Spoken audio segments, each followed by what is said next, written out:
Hey, everybody, welcome to another episode of CVtv Podcast. My name is Carlos, and I'm here with my co host, David Dockin, owner of CoralVue. How are you, Dave? We're doing well today, Carlos. How about you? I'm doing well. I'm excited about today's show. Yeah, we got a ultra special guest. Yes, we do. Yes, we do. We have Mike Paletta here. How are you, Mike? Very Mike. well, Carlos. Dave, good to see you guys. Thanks for joining us.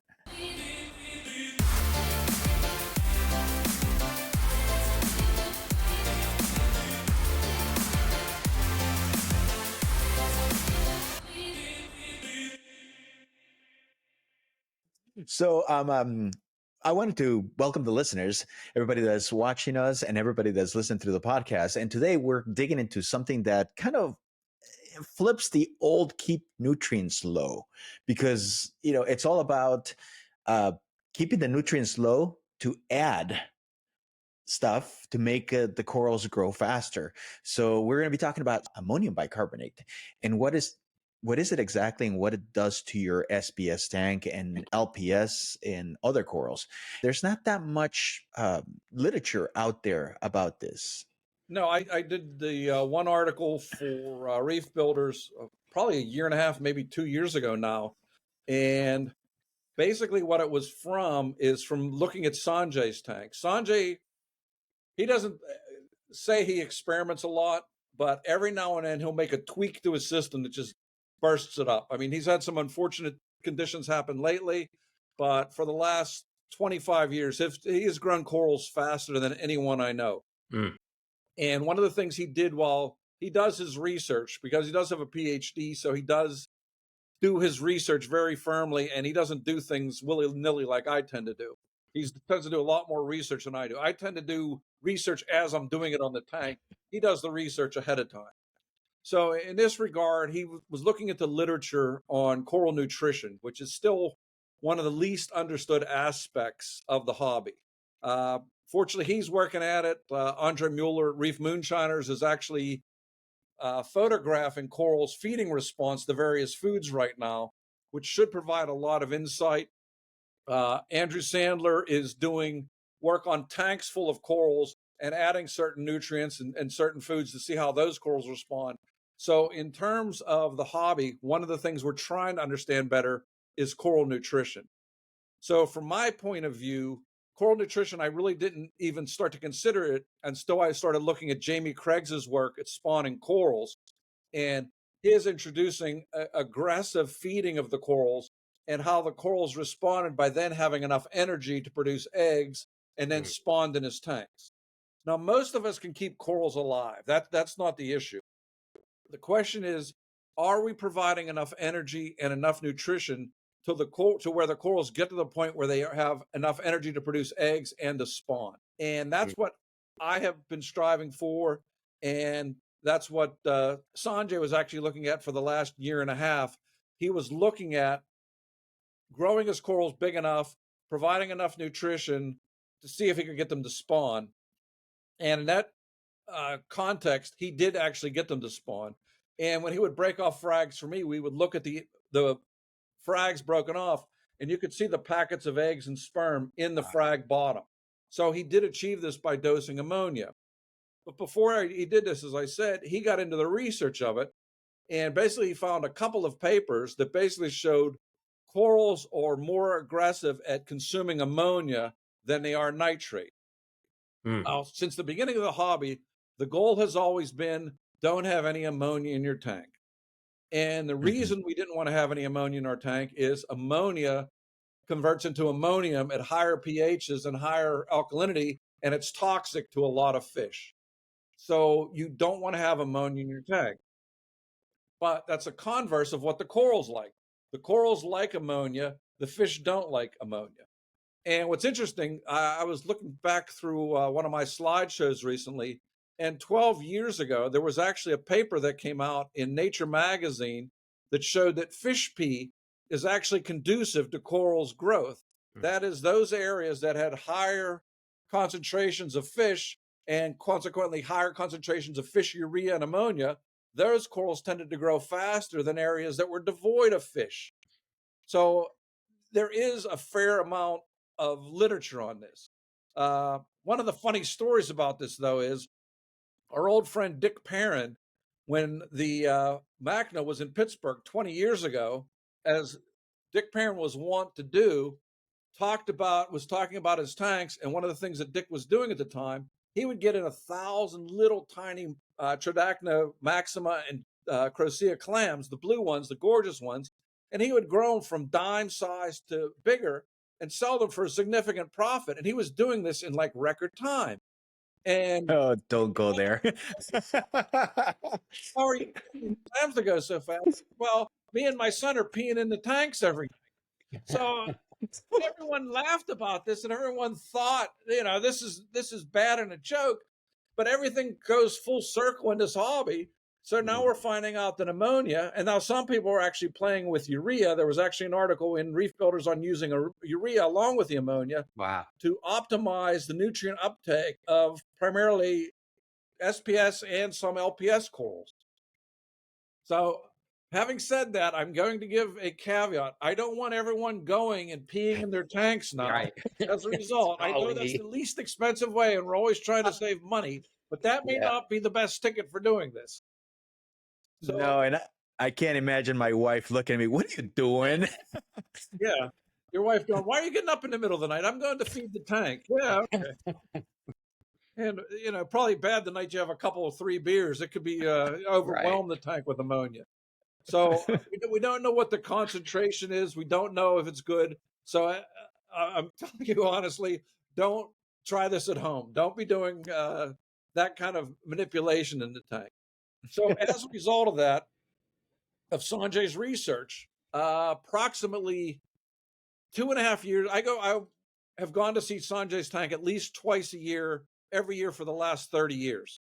So he lives about 2.5 hours from me at State College. So I live near Pittsburgh. I would take the jaunt up to go see Sanjay's tank because it was always worth it. You know how whenever you see a tank that's just awe-inspiring, after I would go see Sanjay's tank, I always would get back in the feeling like I got to be better at this. I got to do more in my tank or whatever. So approximately 2.5 years ago, his tank was, for him, iffy. It wasn't as robust. The corals weren't as vibrant. The growth wasn't there or anything else. So he made a couple of manipulations in his tank because he had always kept his nutrient levels high because he kept his light intensity incredibly high. So he didn't change his light intensity, but he brought down his nutrient levels. When I say brought down, his phosphate was often off the scale and his nitrates were at 90 to 100. So these were high nutrients, but you could not find a speck of algae in his tank. But he wanted to make a change in the tank. So the change was he brought the nutrients down. While he was doing this, he was doing his research, and he was finding out that, okay, I'm bringing down the nitrate. How can I replace that? Because the corals are kind of, and he came up with a dosing of ammonia. So he found the papers that piqued his interest. He got the ammonium bicarbonate online on Amazon, which is where we all buy it because it's cheap. He mixed up a batch and he started dosing it. 6 months later, when I went to see it, the growth in the tank was spectacular. I mean, I have literally 10,000 pictures of Sanjay's tanks over the last 30 years. And look at the tank from where he thought it was kind of iffy to 6 months. And then I went back 6 months after that, and it had literally grown up so much that big open spaces that were once filled with fish were just packed with coral growth. Wow. The corals had fused into the live rock. Corals that previously were 4 to 6 inches below the surface would literally have the tops of them above the water level where the water had to move over them with the flow. So needless to say, I said, okay, obviously Sanjay's onto something. I'm a knucklehead, but I knew this wasn't an experiment. This is something that worked. So I basically followed the same recipe. You mix up 20 grams per 1 liter of water. And my size system is 600 gallons, approximately the same as Sanjay's. And I started dosing it 20 milliliters per day. Initially, I started doing it by hand in the morning after the lights had kicked on. And the key I found in doing the reading and everything was it works phenomenally well if your nitrates are less than 10. Above 10, you don't have the impact of it because seemingly the nitrates and the ammonia may compete or whatever. It just doesn't produce the impact on the corals that having it low did. I gradually increased it because was keeping my nitrates at the time lower with a nitrate reactor and with carbon dosing. At that time, my nitrates would run from 5 to 10 with a nitrate reactor and with carbon dosing. However, over the last year and a half that I have now run this, I no longer am running a nitrate reactor with sulfur beads. I'm no longer doing any carbon dosing, and my nitrates run at 3 now. Wow. I mean, I was amazed by this. I know this doesn't happen for anyone. I haven't done anything else, but the coral growth, phosphate stays at about 0.03 to 0.08. I actually try to keep it closer to 0.08. So whenever it starts to trickle down, I feed a little bit more mysis shrimp, which brings the phosphate levels back up. But if I go a couple days without feeding that or dosing ammonia, everything goes down to the bottom. And you don't want to have zero ammonia or zero nitrate or zero phosphate. Corals require phosphate and nitrogen for energy and for health. If you start getting white tips, it's an indicator that you don't have enough nutrients in the water. Mm. I mean, I remember 10, 15 years ago, there were the ultra low nutrient systems that wanted to run everything at zero. And their corals always had this kind of sickly pastel Pale. color. Yeah. Mm-hmm. When you put LED lights, some of them were most brilliant colored corals, but they looked like the corals that used to come in with from Fiji that were stressed. And that's why they were stressed, because there's not enough nutrients in the water. Mm. A long time there, so No, you're fine. I mean, it's like, this is great. That's what we're here. We're just listening to you. I do have a question though. And I want to go back a little bit into this. What is it about the ammonium? Is it the nitrogen that they're consuming? How does it, would you be able to explain to us what's the process? They seemingly, the bacteria on their microbiome seemingly can absorb ammonia better than they do nitrate. So corals, for lack of a better explanation, don't feed as aggressively as we think they do. Okay. Their polyps aren't sitting out there snatching plankton from the water like we wish was happening.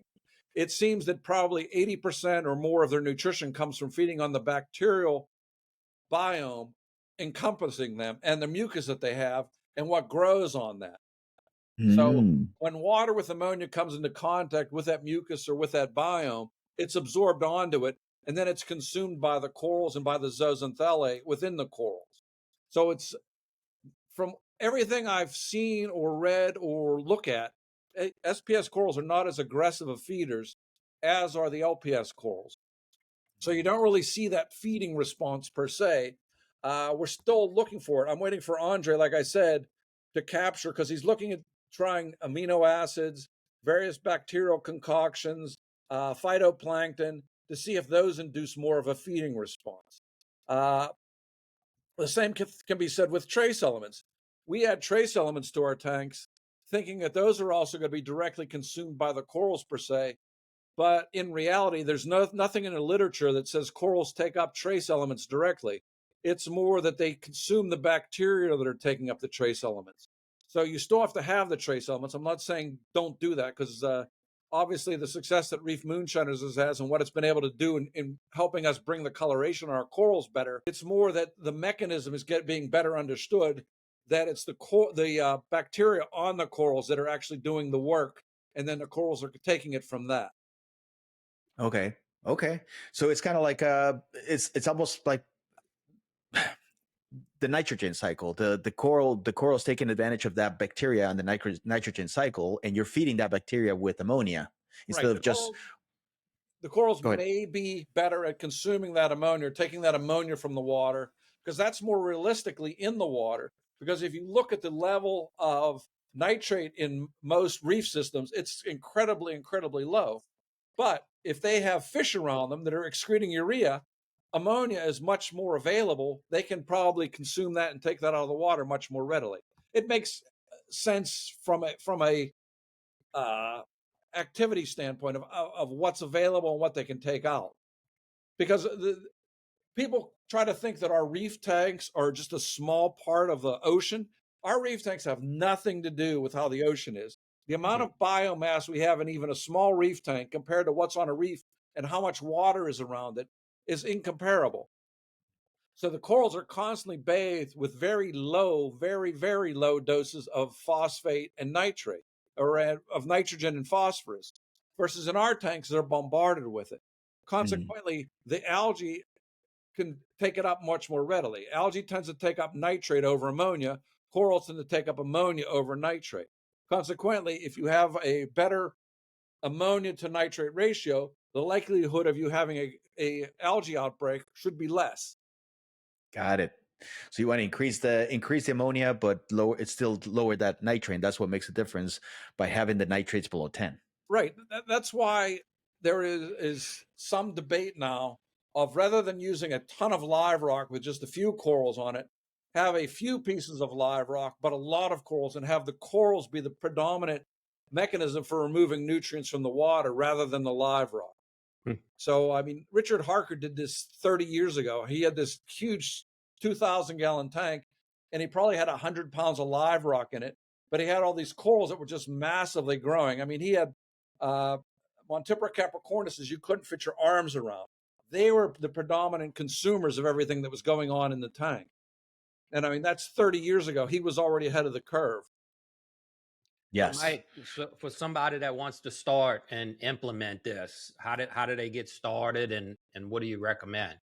First, if you're a newbie or you have a small tank predominantly with frags, I don't suggest using this. I have had a few people tell me that they started off this way. They did not have a whole lot of success with it. The coral simply can't consume the ammonia fast enough, and you're going to be adding such tiny amounts, it probably is not worth the time initially. So I tend to recommend this only for people that have their tanks up for a year or so and have a fairly good basis of corals. And also, secondly, that they have a nitrate level less than 10. From there, like I said, I started using 20 milliliters of the stock solution. That is 20 grams per 1 liter of RODI water. And I started off adding 20 milliliters of this to my 600-gallon system. Over the course of the past year and a half or so, I'm now dosing 300 milliliters of this a day. And my nitrates, as I told you, are at 3.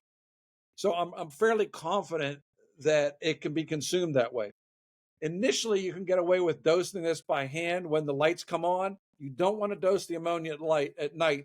You want to dose it during the day when photosynthesis is occurring, because that's when the ammonia is taken up most aggressively. The other thing you want to do is keep an eye on your nitrates. If your nitrates start creeping over 10, back off the dose of what you're dosing with the ammonia. Also, if possible, dose the ammonia in frequent small amounts rather than one bolus amount. Early on when I was doing this, I missed an ammonia dose for one day, and I said, oh, that's no problem. I will dose 100 milliliters at one time. 2 of my larger angelfish did not like this dosing of 100 milliliters of ammonia. Both of them expired within an hour of dosing 100 milliliters.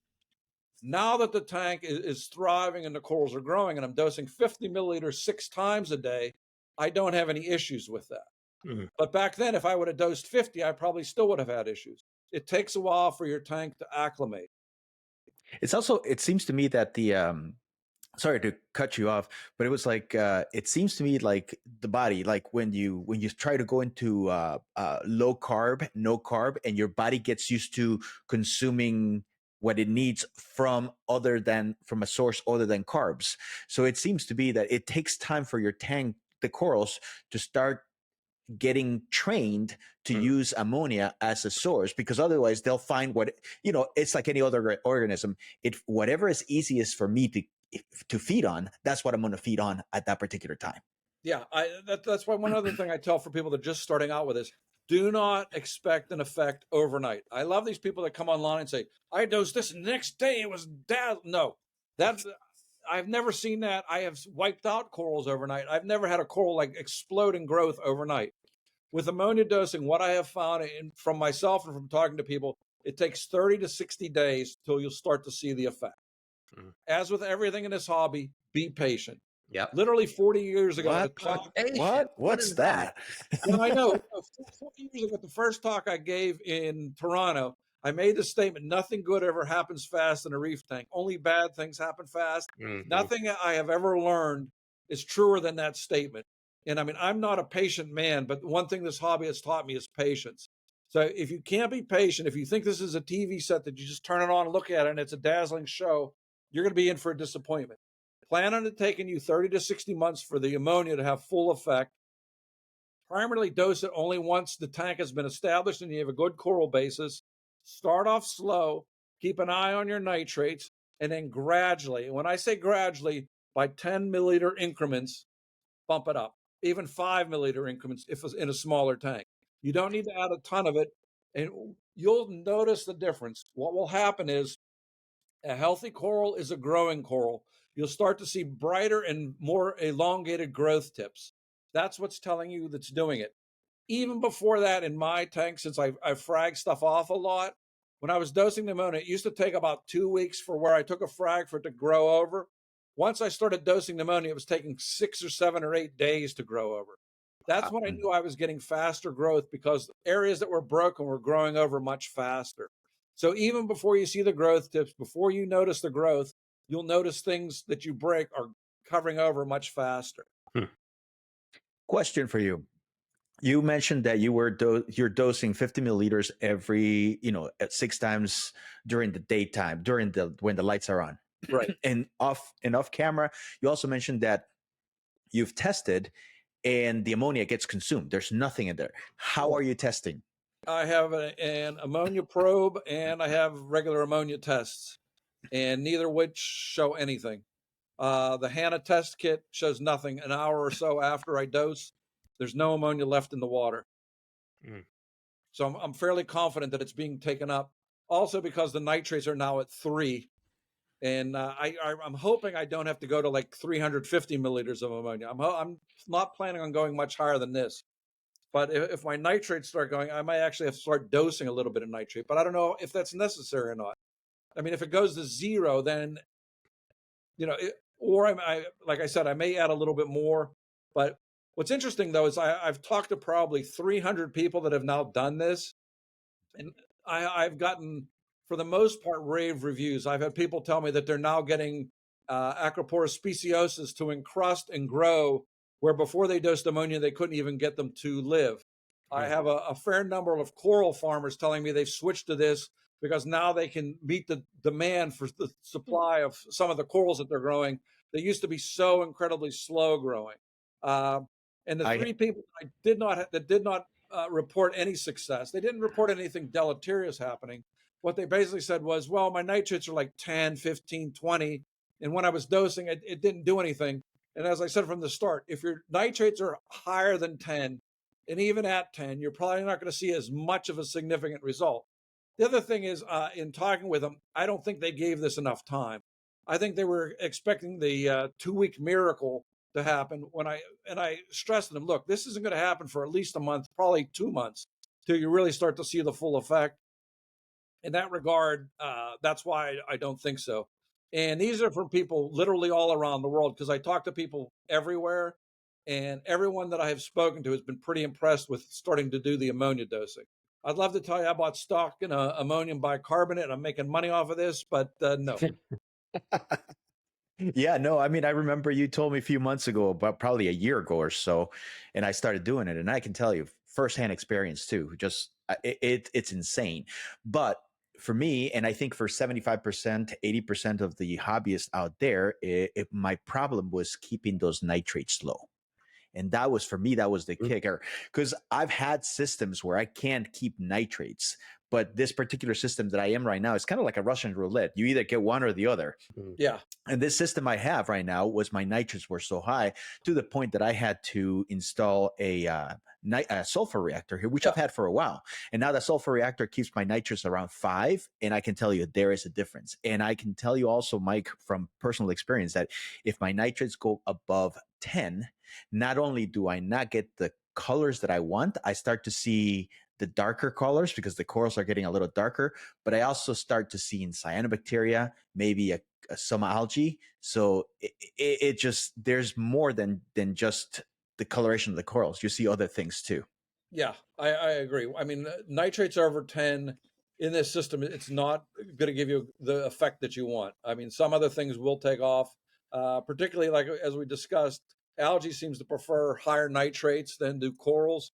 Consequently, when you have higher nitrates, you will get, you may get, I never say exactly, but you may have more of a problem with problem algae in the tank.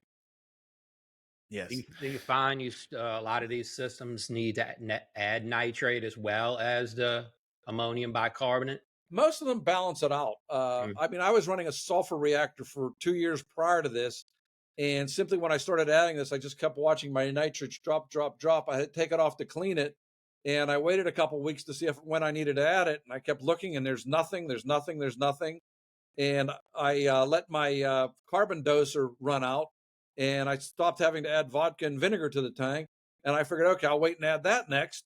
Haven't had to add that. So that's fantastic. I check my nitrates twice a week, and they've been running between 3 and 5 now for the last 2 months.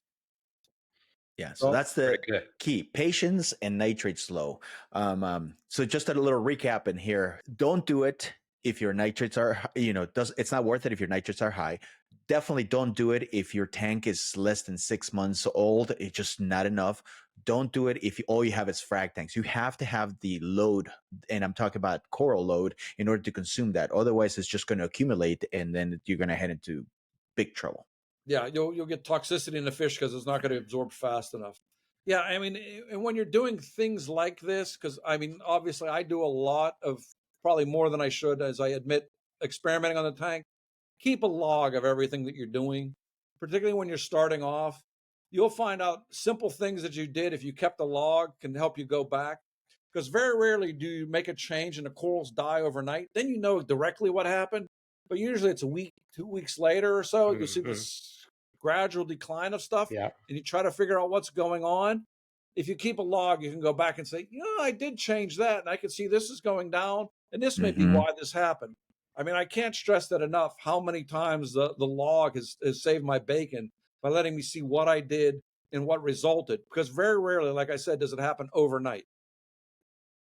Only bad things at night. You really notice those real fast.